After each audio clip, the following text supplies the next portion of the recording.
it's Liv. And today, with Biology in a Box, we are going to be playing a game.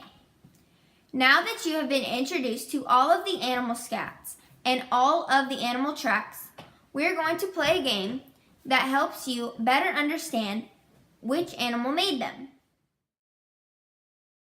It is best that you are ages 3rd grade through 12th grade. Tracks A through R, your scats starting with A and going through H. You also need your set of game cards that look like this, and there should be 6 packs of them in your box. Before starting this game, the teacher needs to put all of the tracks and scats in a location easily accessible for the students to observe. So how do you play this game? Divide into groups of around 4 students each. Each student should receive a deck of cards with a paw print design on the back. Each group should randomly determine an order in which students will take their turns.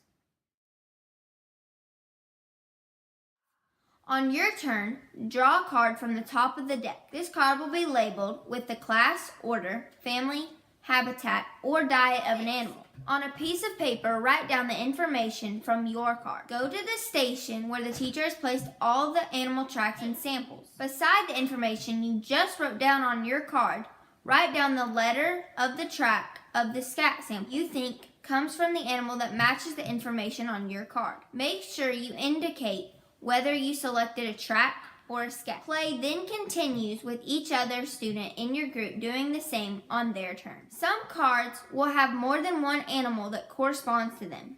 An individual animal will be represented by more than one card.